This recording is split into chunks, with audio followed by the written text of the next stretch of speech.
Isa si Sara Geronimo sa pinaka-busy at pinakasikat na Filipina celebrity ngayon. Inaabangan ng mga Pinoy ang pag-awit sa programang ASAP XV linggo-linggo. Binipilahan ng pelikula. What are you doing? Countdown, sir. Para dito mula yung ulan. Hindi magkamayaw sa pagpapasaya ng mga Pilipino. At pinaghahandaan ang malaking concert na record breaker sa Amerika at Vancouver, Canada ngayong buwan ng Mayo at Hunyo. Pero sa dami ng kanyang pinagkakabalahan, sinisiguro ni Sara na nakapagre-relax sa bahay. Bilang artista, bilang performer, kailangan inaalagaan mo yung buhok mo at one of the benefits ng paggamit ng sunsilk na hindi mo na rin kailangan magkaroon ng regular na hair treatment kasi yung shampoo itself nandun na lahat, equivalent na rin sa hair treatment. Ang buhok ang tinatawag na crowning glory. Ito raw ang unang napapansin sa isang tao. Kaya ayon sa eksperto, mahalaga na maging maganda at malusog ang buhok. Beautiful hair is a healthy hair. Shiny and very healthy. Si Teddy Charles ay isang international hair expert at hairdresser.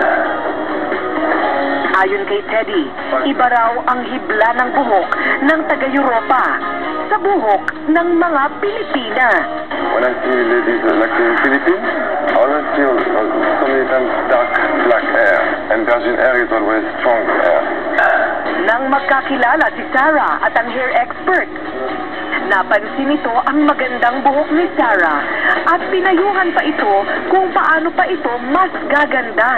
Parang na-explain lang nila yung how sunsilk products work on our hair, lalo na sa mga Pilipina. Napakasaya ko na merong may sunsilk damage repair na shampoo, yung orange na dahil. Yes, ako. Makakabuti raw sa buhok ng mga Asyano ang paggamit ng shampoo na likha ng mga eksperto. Ang shampoo na may kung tawagin ay Frutamin. It's like you when you feel very good, you like to take vitamins. So for the hair, it's the same thing.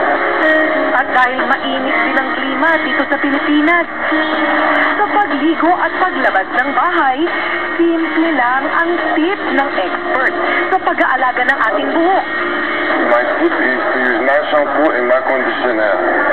How many times you can do is to put 3-4 times a week.